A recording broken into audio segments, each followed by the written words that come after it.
Hello guys, welcome to my humble YouTube channel where I bring you fanfiction that will brighten your days.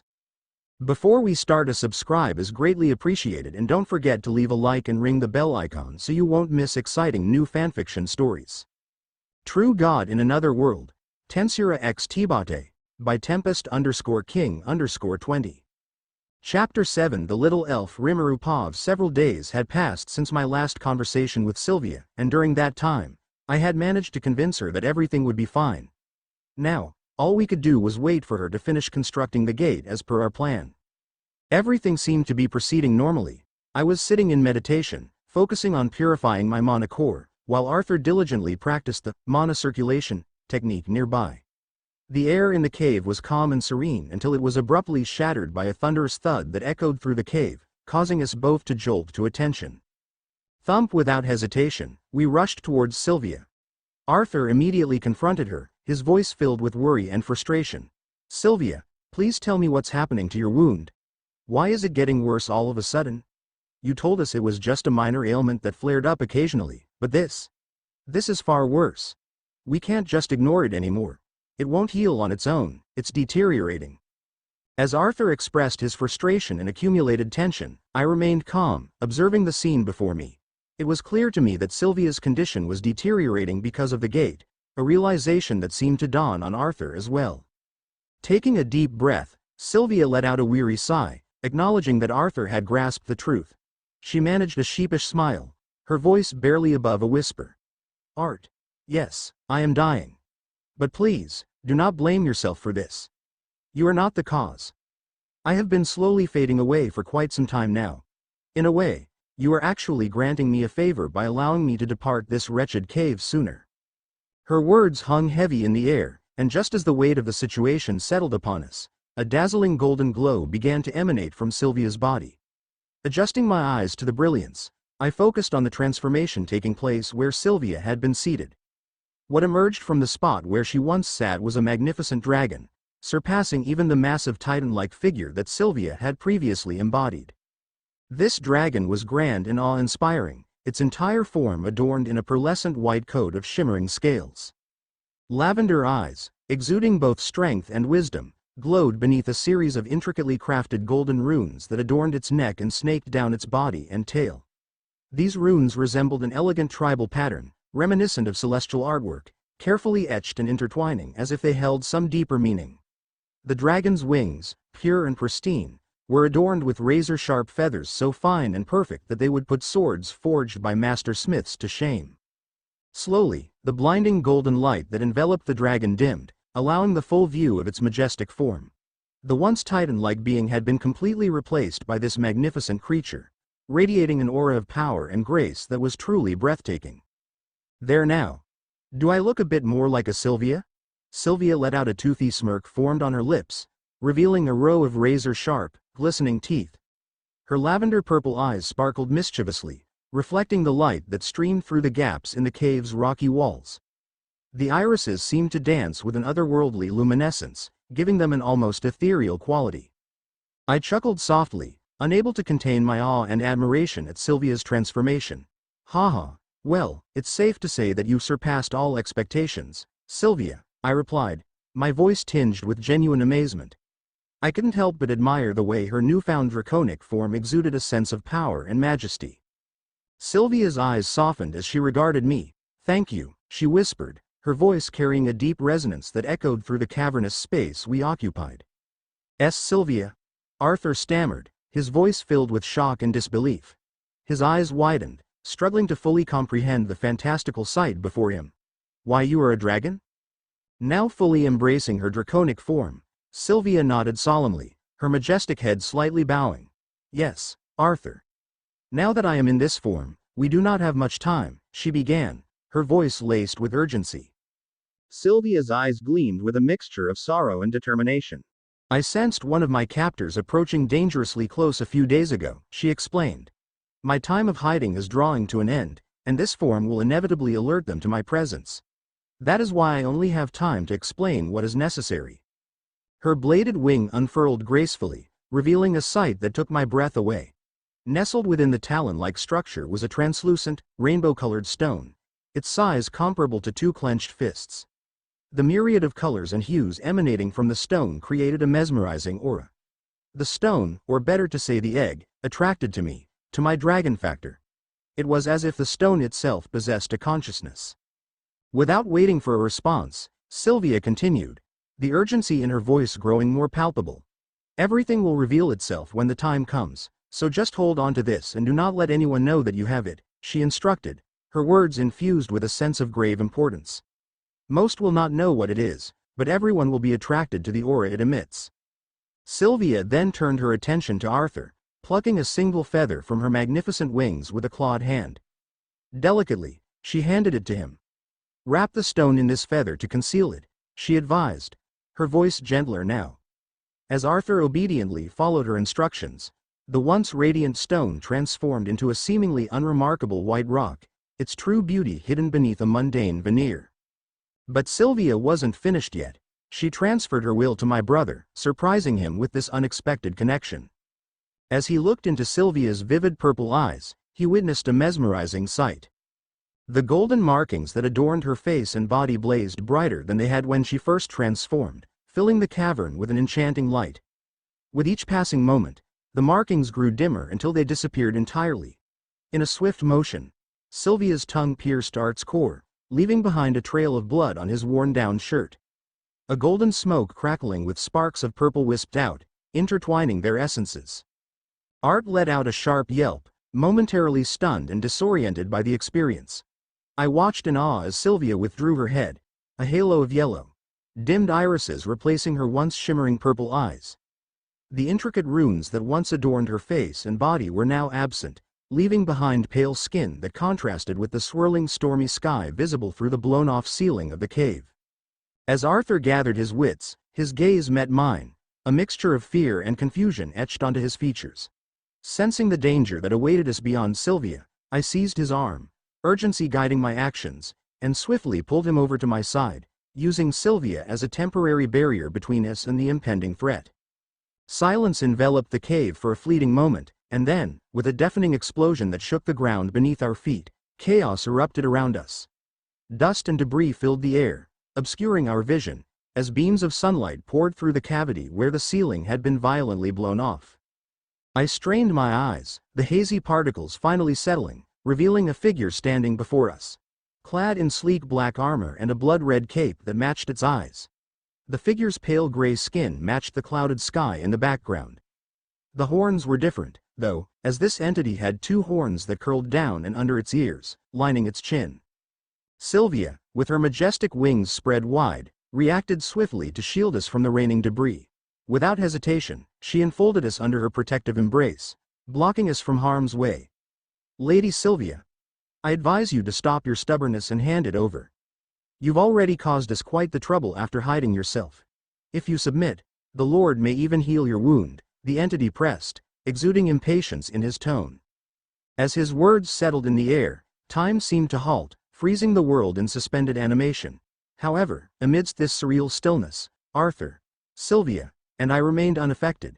It was as if we were trapped in a separate reality, similar to the suspended world. Less than report. Although this technique bears resemblance, it is discernibly weaker than the suspended world. Rather than halting time, it severs the user from the confines of time and space itself. Notably, this ability fails to impede those who possess the power to manipulate ether in a similar manner. Greater than. I see. Nevertheless, it remains a formidable technique for the denizens of this realm, provided they master it efficiently. I mused inwardly, acknowledging the potency of such abilities in this world. Disregarding the enemy's words, Sylvia, unperturbed, glanced beneath her protective wing to address us calmly. I shall create a portal now. While it may not lead directly to your home, it should transport you to a location in proximity to other humans. Her words carried an air of solemnity, her eyes reflecting the gravity of the situation. However, Arthur, having overheard the entity's promise, paid no heed to Sylvia's instructions. Sylvia, can we trust his words? If you surrender, will you truly have a chance at surviving? He pleaded desperately. Do not trust his honey-coated words. It will be worse off for you if you are found right now. As for me, I would rather meet my demise than willingly return to his clutches, Sylvia declared, her voice laced with impatience and anger, firm in her resolve. "No, I refuse to let you perish here. If you refuse to go with him, then come with me," Arthur pleaded, his desperation etched upon his face. But I approached him, placing a reassuring hand upon his shoulder, causing him to pivot and face me attentively. "Arthur, let's go. Everything will be fine. You will meet Sylvia again. All you have to do is listen to her and we pass through the gate before this being sees us," I advised, projecting reassurance in my voice. "You're not deceiving me, are you?" Arthur inquired cautiously, seeking assurance from Sylvia. With a tinge of exhaustion, Sylvia shook her head. "No, Arthur. I would not deceive you. Our paths will cross again in the future. So trust in that and expedite your passage through the gate," she assured, her voice carrying a weariness born from the weight of her sacrifice. "But before you go, Arthur, could you call me Grandma before you go?" said Sylvia in a tired voice. Relief washed over Arthur as he allowed himself to approach Sylvia. Embracing her tightly, he spoke softly, "Thank you, Grandma." A solitary tear escaped Sylvia's eye as she whispered, "Thank you, my child." Arthur paused. The trip through the dimensional rift invoked a very peculiar sensation. It felt as if time had been stretched and distorted, as though I was trapped in the middle of a fast-forwarded movie scene. My surroundings were a blur of indistinct colors, streaking by in a blur as I sat on my ass, feeling disoriented and at a loss for what was happening. Exhaustion washed over me, tears streaming down my face until there were no more tears left to cry.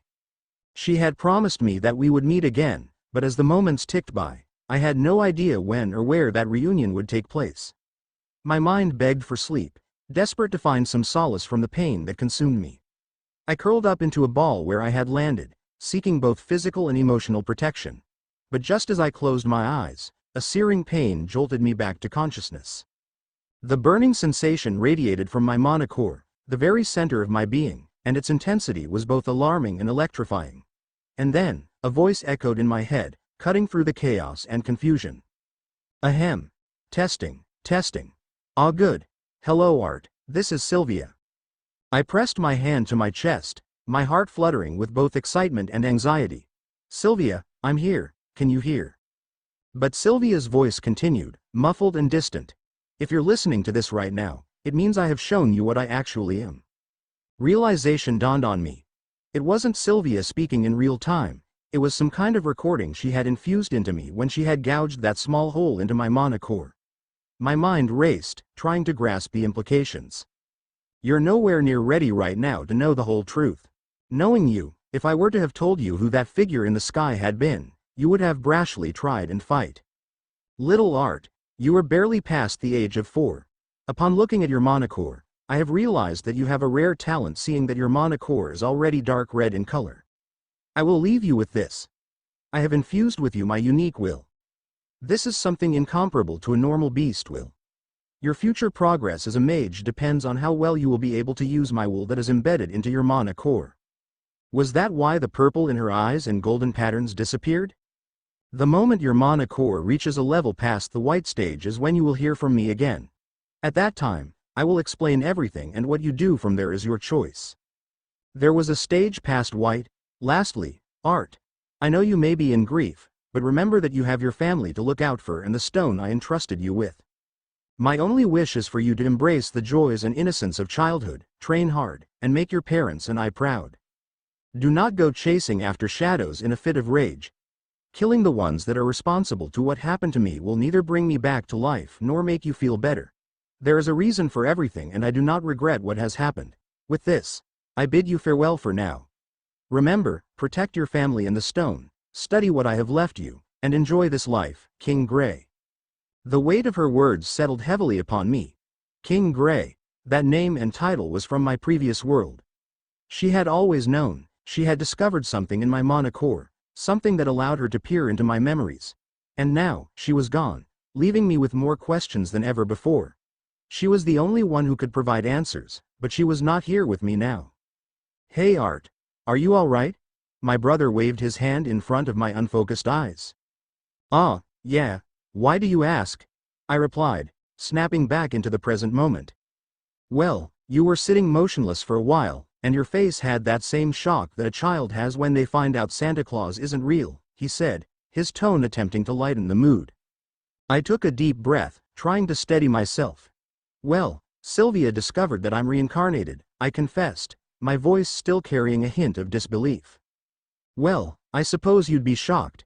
She also found out that I'm reincarnated, but for now, let's put this matter aside. We need to find people who can take us to the city," Ree said, his voice filled with determination. I looked around, the towering trees above me creating a magnificent canopy that filtered the sunlight, casting enchanting shadows on the forest floor. A heavy mist hung in the air, swirling just a few centimeters above the ground, creating an atmosphere of unnerving humidity that clung to my skin. Unusually dense trees and fog. I sank back onto the lush moss-covered ground, my heart pounding in my chest, a sense of foreboding settling in. We were in Elshire Forest. "Well, I didn't expect us to land in Elshire Forest. Sylvia said we'd be close to humans, so let's go find them," Ree urged, his voice filled with excitement. I nodded my head to my brother and reinforced my body, enabling mana rotation that had become second nature to me by now. Right now, I could only absorb about roughly 20% of what I could do while just meditating, but I couldn't complain. Following behind my brother, who effortlessly leapt from one branch to another, I marveled at his agility. But I was proud of my own grace and stealth as I moved through the forest, staying hidden behind thick trunks and observing a group of people in the distance. When I looked at them, I saw that something was wrong. We concealed ourselves completely, using our mastery of mana to enhance our senses. I strained my ears to hear their conversation, feeling a knot form in the pit of my stomach. "No. Help. Someone please help. Mommy. Daddy. No, I'm scared." The terrified cries of a young girl pierced through the air, echoing through the solemn forest. "Someone shut her up. She's going to attract attention," another voice, cold and uncaring, rang out, dripping with malice. Thud! The sound of a heavy blow made my heart ache, my grip on the tree trunk tightening. "Quick! Put her in the back of the carriage. We're only a few days away from the mountain range. We'll be safer then. Don't relax and keep moving." The voice, authoritative and commanding, sent shivers down my spine. "Hey, boss. How much do y'all reckon she'll sell for? Elf girls go for a lot, don't they? She's a child too, so a virgin at that. I bet she'll fetch us a lot of money." "Huh." A sickening laugh followed, filled with twisted excitement. "Slave traders." The realization hit me like a punch to the gut, my breath caught in my throat, a rush of anger and disgust consuming me. Carefully and stealthily, I peered through the dense foliage, my eyes trained on the small-sized carriage before me. It appeared to be just big enough to tightly cram in about 5 or 6 adults, making it the perfect vehicle for a quick getaway. But what caught my attention was the sight of a middle-aged man forcefully hauling a young girl into the back of the carriage. She couldn't have been more than 6 or 7 years old, with a striking silvery hue in her hair and the trademark pointed ears that elves were known for. Confusion and concern gnawed at me as I tried to make sense of the situation. How were they even able to kidnap an elf in the first place? The Elshire forest was shrouded in a potent magical fog, renowned for disorienting the senses of even the most formidable mages. It was a safeguard meant to protect the inhabitants and keep intruders at bay. So how did these perpetrators manage to navigate through it undeterred? As I continued to observe, searching for an answer, my eyes were drawn to the distinctive figures attached to leashes held by the slave traders. They were mana beasts, a captivating blend between a deer and a dog, with astonishing antlers that branched out like a complex satellite. My mind raced back to the encyclopedia I always carried, where I had briefly read about these magnificent creatures. Known as forest hounds, they were native to the forest of Elshire, endowed with an unparalleled knack for navigation. These creatures could traverse the wilderness with an expertise that even the elves themselves could not surpass. But how had these brutes managed to acquire such exceptional companions? It was a puzzling mystery, but one that I could not dwell on for long. I had to formulate a plan to rescue the kidnapped elf and escape this treacherous forest. Options swirled within my mind, each fraught with its own set of risks. Option 1 whispered to me, enticing and dangerous. Steal one of the forest hounds, harnessing its innate abilities to guide me out of the ever-shifting haze of the labyrinthine forest. Option 2 beckoned in hushed tones. Kidnap the kidnapped elf girl herself, her elven instincts serving as our compass through the dense fog. Option 3, the most audacious and perilous of all. overwhelm the slave traders, their demise tantamount to freedom for the helpless elf girl. Then, commandeer the forest hounds and rely on their unparalleled navigation skills to lead us to safety. A voice at my side broke through my thoughts, a low murmur filled with determination. It was my brother, his eyes fixed on the scene before us, his mind working on a plan to bring justice to the helpless captive. "Let us bide our time and strike under the cloak of darkness," he proposed quietly, his voice laced with urgency. "We will free the little girl and return her to her home." A pang of doubt gnawed at my resolve. "Are you sure? Shouldn't we just go home? Our parents still don't even know we're alive," I questioned, my voice laden with concern. My brother's gaze hardened, his determination unyielding. "Yes, I'm sure. Our parents' whereabouts remain unknown, and the elves may have a transmission portal that can take us to a human city, or even to Xyrus or any nearby civilization." "Well, what are we going to do?" I asked, feeling excitement coursing through my veins. "We'll wait until nightfall," my brother began, his voice filled with a steely resolve. "Under the cover of darkness, we will create a distraction to confuse the slave traders, giving us the opportunity to free the little girl." A smile tugged at the corners of my lips as my brother's plan took shape. It seemed like something straight out of a ninja tale, stealth and strategy combined to defy the odds. As per my brother's strategy, we bided our time until the darkness of the night enveloped our surroundings. In our previous bodies, we would have fearlessly approached our target without hesitation. However, now trapped in the vulnerable bodies of 4-year-old children, we had no choice but to resort to such tactics. Confronting adults had become a daunting challenge, particularly since we couldn't distinguish mages from regular individuals. After hours of patient observation, our knowledge of the slave traders had reached a satisfactory level, prompting us to finally make a move. We decided to wait until the cover of nightfall, capitalizing on the darkness to execute Ri's well-crafted plan. Surprisingly, despite their rugged appearances, the slave traders proved to be alarmingly attentive. Never once did they build a fire, lest it reveal their location, and they always maintained a vigilant stance with 2 individuals on constant guard duty. After stirring up the forest hounds with a carefully thrown rock, diverting the attention of one of the guards. Seizing the opportunity, I swiftly made my move. The remaining guard remained stationed on a fallen log, preoccupied with something he held in his hands, his comrades deep in sleep inside the tent. Silently, I leapt onto a sturdy branch directly above the carriage, setting the stage for my pivotal assault. We had predetermined that our initial target would be the guard tending to the restless forest hounds. I descended soundlessly, my landing cushioned by a quiet thud behind the unsuspecting slave trader. He possessed a lanky frame, bearing lean muscles that hinted at moderate strength, armed only with a long knife. Startled by the soft thud, Lanky turned around, probably expecting a curious weasel or rat. His face twisted into a mixture of surprise and amusement when he saw me, a 4-year-old child in ragged clothes. His attempt to utter a response was swiftly intercepted by my dexterous lunge toward his exposed neck. My hand, infused with mana, transformed into a blade of lethal precision.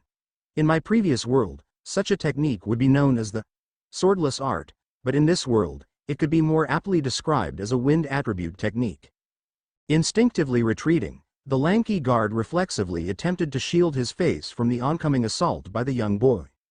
Yet, it was futile. I effortlessly swiped at his jugular, severing not only his carotid artery but also his vocal cords in a single, merciless motion. A geyser of crimson erupted from his fatally wounded neck, painting the air with the metallic scent of fresh blood.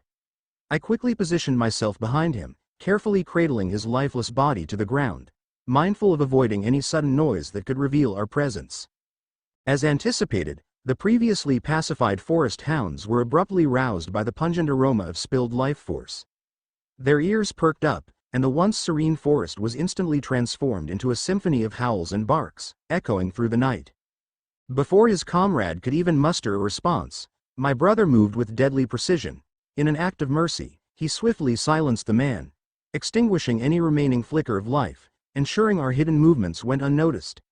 His body fell with a thud, joining his fallen comrade in the growing pool of blood.